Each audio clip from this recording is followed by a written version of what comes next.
Hi,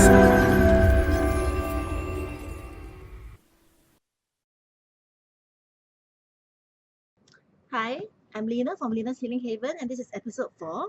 And I'm going to clear all the myths about spirit guides, as well as explain exactly what they are, what they do, and how it all works.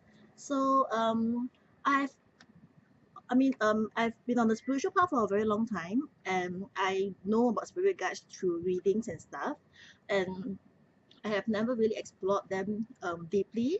But when my girl was born in 2014, I had a lot of free time. Um, as in, because I chose to stay at home to take care of her 24/7. So I will have a lot of free time when I am breastfeeding her, as well as when she's sleeping. And I'm not able to do other things because she likes me to be close by with her. So aside from surfing my handphone, which is still a blessing because for my boy, smartphones were not even around. So I was really, really bored for him. But for my girl, okay, I had my handphone, but there's only so many things I want to do with my handphone. So I thought to myself, hey, why not just talk to the spirit guides and see what happens? So it started in 2014. And because I had so much time to practice, I managed to actually do very well in my progress. So initially, the answers were very fuzzy, and I was not sure at all whether the messages I got were for myself or for my spirit guides. But after much experimenting and practice and fine tuning, as well as stumbling upon a personal system where I can actually use to 100% verify whether a thought in my mind is from my own ego or imagination or from the divine. So it was really because of that particular system and also lots of practice that my accuracy in communicating with the spirit guides were actually perfected in just only 4 months ago.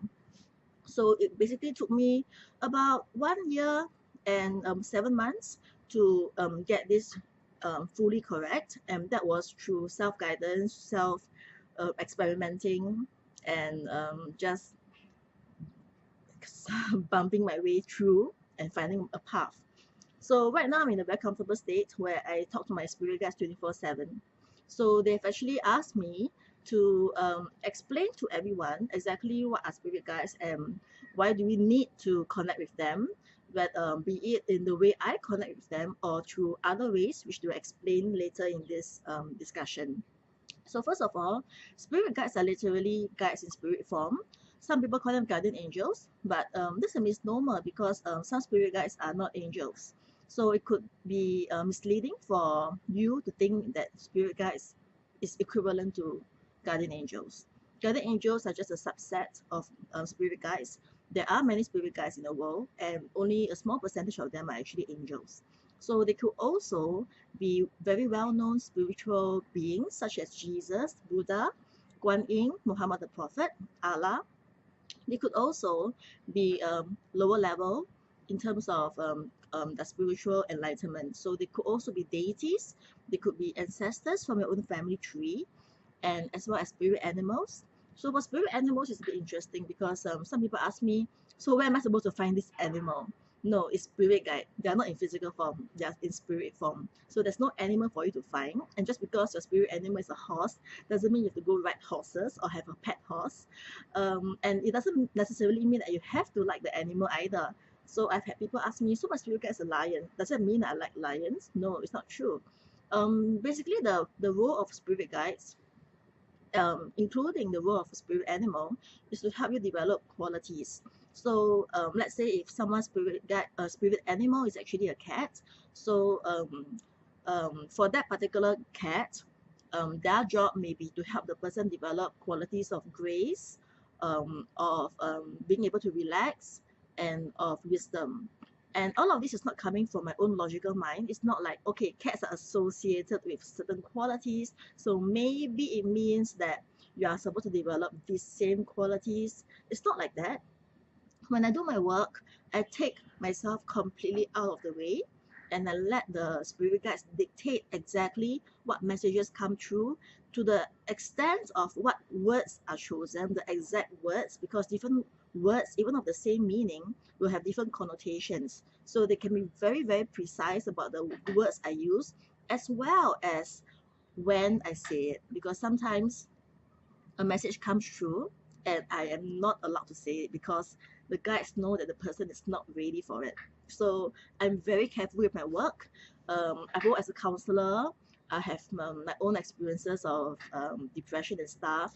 I do know that words can be a double-edged sword. They could heal, they could also harm. So I'm very careful when I convey messages, and I always check with the guys if the message is meant to be said in this way and if it's meant to say it at this timing. So that's what spirit guides are about. And one person asked me a very interesting question. Oh, my spirit guides are of different religions. In this particular person's case, it was Jesus, Guan Yin, and Mother Mary, three major religions. So I told the person up there, the spirit guides don't care about religion. To them, religion is a man-made concept, and it doesn't matter if Jesus is from Christianity, Mother Mary is from Catholicism, and Buddha is from, or Guan Yin is from Buddhism. Up there, they're all brothers and sisters, and they also see themselves as allies and teammates. They actually work together really, really well for the benefit of human beings. So they have no ego. They are full of wisdom and compassion. They're not going to care if you see them as coming from separate religions, okay? And they want to assure you that it doesn't matter. They're all brothers and sisters up there, yeah?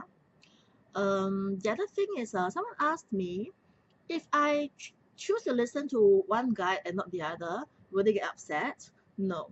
Once again, I have to remind you that it's, all of these perceptions really come from our ignorance and as well as ego, and they don't operate the way humans do. So they don't play politics and they don't care if you show favoritism or stuff like that. Yeah, the only intention is to guide you.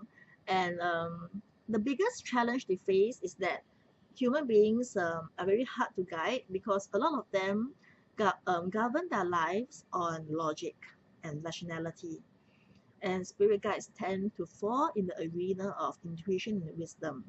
So sometimes they actually see the person not exactly progressing well on the path, but because of the lack of connection, the hands are tied and they're not able to intervene the way that they would like to. So in that sense, the spirit world actually sees my work as very important, which is also why business have been coming in, especially in the last 4 months when my spirit guide communication was finally perfected, because the spirit guides also need help from people like me to bridge the gap between them and their charges as in the people they're taking care of. So since not many people actually have the habit of talking to the spirit guides, I am considered as one of the weird ones. So my work is very important because I help to convey messages that the guides have for their charges that they're not able to get through to them on their own. So so that's it for spirit guides. That's all they want me to share. Oh, the other thing is that I'm actually in touch with my spirit guides all the time, and I absolutely rely on them to the extent that I ask them for the advice on everything, on whether on big and small, the important to the trivial. I ask them, and I also ask them to guide me in my work, to the extent of asking them how I should write a certain marketing material, content, in a way that will bring the right people to me, and they're very willing to help. So with this internet TV that I'm doing, it was actually the advice for me to start it, and it was also them who have given me a list of 50 topics to actually speak about. So everything that you are viewing right now comes from my spirit guides, including what I'm saying to you now. They're actually talking to me at this moment and telling me exactly what to say. So some of you may think like, hey, doesn't that make you kind of like a puppet and they're just pulling the strings? No, because everything is free will. I am not a puppet because I choose to have my spirit guides intervene in my life to this particular degree. And I do have the right to disagree with them and also not to follow the advice if I want to.